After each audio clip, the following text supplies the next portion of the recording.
Dragon Ball Deliverance, Vegeta vs. Broly. How modern Dragon Ball should look. The fight starts off with a Super Saiyan 3 Broly and a Super Saiyan 3 Vegeta battling it out in the sky at hypersonic speeds, showing those old air clashes from Dragon Ball that we love so much. The battle feels massive, intense, and most of all sincere. Broly then gets knocked back and is impressed by Vegeta's unrelenting resilience. Vegeta boasts, "Now, things will be different," he says. Broly then comes at Vegeta at full speed, knocking him into the ground, giving him one of the sweetest body kick combos I've ever seen. Vegeta reforms himself and soars up into the sky. Broly follows him with massive power, which is only enhanced by the sweet impact frames you feel when Broly is leaving the ground. What then follows is two beautiful flying auras clashing into the sky, as they fly past the screen, making the immersion of the fight go up a notch. Flying straight at the camera and seeing the sea below them react to their incredible speed. Which brings me to a point. The environmental consequences. This is a term I decided to use in this video. A fight of this magnitude has to have a big impact on the environment and the surrounding area.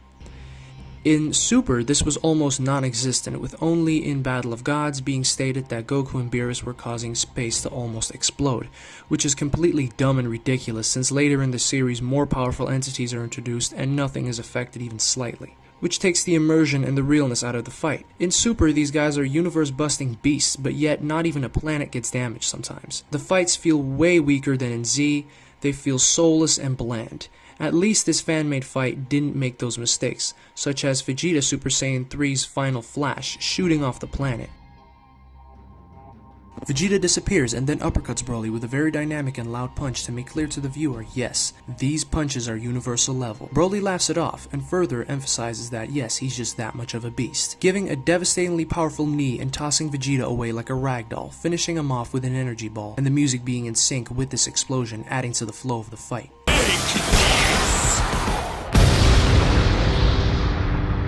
Broly talks trash a little more to Vegeta, and the camera then cuts to Vegeta's eye, signifying his frustration and rage, giving Broly a very powerful kick, which Broly just eats, because that's how Broly is supposed to be represented, an unstoppable force. The camera then nicely flows into Broly, tossing Vegeta through a namekian mountain, and a sound barrier of the air appearing before Vegeta crashes into another mountain, to add more speed to the fight. Here we see a nice reference to Vegeta's right shoulder being compromised. Nice touch, confirming that it has indeed become a weakness after all those years of fighting, snapping it back in place, which the pain of this is being amplified through the flashes on the screen. As Broly goes in for the finishing blow, Vegeta quickly ducks out of the way, and his jacket lingers in the air to fake the brute. Vegeta then swiftly jumps behind Broly and fires a full power Super Saiyan 3 final flash, beautifully executed. But Broly, being the beast that he is, just powers straight through it, again symbolizing that these characters are stronger than ever before, something that was not present in Super. And these guys most likely aren't even the most powerful characters in this specific show, but again, it is being represented as if they are. Very important mindset for creating action scenes of this magnitude. Broly grabs Vegeta high into the air before crashing him down into the ground, creating a huge crater which forms at a rapid rate. Vegeta tries to punch Broly, but it has no effect. The struggle of Vegeta here is being represented in a very raw way, making you relate more to Vegeta's struggle. It makes the battle feel like life and death. As the two Super Saiyan 3 pound each other's heads into the ground, it's clear that Vegeta can't compete.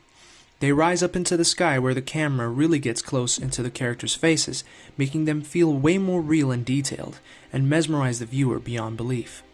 Broly fires a bunch of ki beams raining down on an already compromised Vegeta, striking him out of his form. Here follows Broly saying his stereotypical psychopathic nonsense, but Vegeta informs him about his tale. Broly gets mad and rushes at Vegeta, now tapping into deeper power. He simply parries Broly's haymaker and counters him effortlessly with a right hand. This 3-second scene was smoother than anything I've ever seen in Super. This punch leaves an impact on Broly's cheek to signify the damage, knocking him back with impact frames and all. Then, Vegeta transforms into the mighty Super Saiyan 4, making Broly's blasts look like nothing, finally showing us a stronger transformation that is showcased the right way. Not like you, Super Saiyan Blue. And what then follows is creative destruction of the enemy. Broly comes rushing at Vegeta in an epic manner, and there it is, Super Saiyan 4 rises up into the air and sends down these red energy orbs seeing the ground get vaporized with Broly getting punished within it. It then cuts to the ground with a Super Saiyan 4 Vegeta swooping down with the camera moving with her Saiyan Prince, to only then show him sidekick Broly in the face, sending him flying again with a nice sonic boom to top it all off. Notice how the shading adds such grit to Vegeta, the realism of the character and his menacing power, pinballing Broly around in the air and then blasting him down to the ground. And then this move. I don't even know what this is, but it's awesome. The camera cuts to Broly with Vegeta punching him in the gut and then letting him fly off into the distance with the camera going upwards in the air, creating a more 3D effect. By the way, notice how the camera has been active and moving this entire time? Yeah, that's something Super lacked.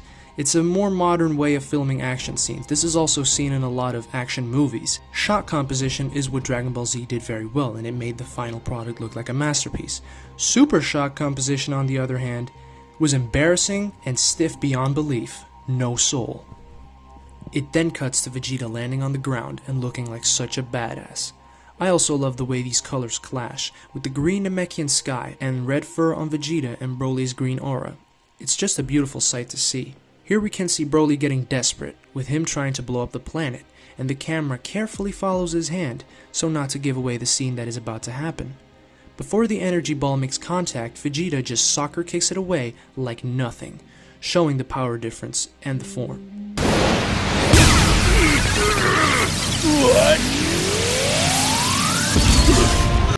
Now in Super, none of this camera work would have been present. It would have simply been a wide-angle shot where you could see Broly trying to blow up the planet, Vegeta walking towards him trying to cancel out the blast, taking all the mystery and wonder and suspense out of this scene. Angles are everything. The fact that it was filmed and presented this way is what made it that much more epic. Vegeta then knocks Broly senseless, sending him flying miles away, creating those wonderful air trails once again. Broly powers up to massive proportions. This scene that's about to follow is, in my opinion, just as good looking, if not better looking, than the official Broly movie. Vegeta gets mad and powers up with a nice impact frame, his fiery aura spreading to cover the camera, only to show us then his fist where all the energy is focused in.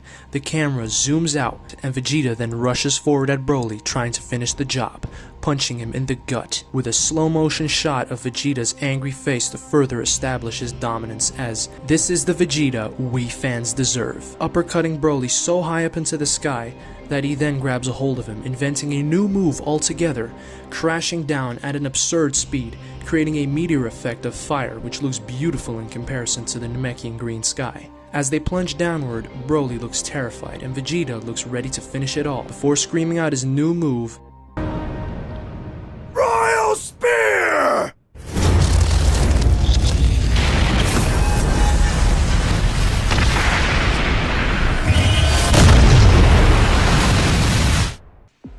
This was just absolutely amazing. This is better than anything Super has shown us yet, and this is a fan-made thing. I can't respect Notorious Luke enough. This is the modern Dragon Ball we fans deserve, with the non-God Key concept still being presented in a way more effective way. I don't hate God forms. I think they have a place, and they could definitely be incorporated in a positive, good way. But I believe forms like Super Saiyan 4 are just too good not to make canon. Shout out to my man Notorious Luke once again, an absolute legend. I will put all of who worked on this masterpiece, their names in the description below with their Patreons and all that. This was my analysis of how modern Dragon Ball should look like: deep warm colors, a live animation, not the digital plastic look of today, improved shot composition, camera angles, stakes, seriousness when needed, also blood, and doing the characters we love right. Thank you for watching.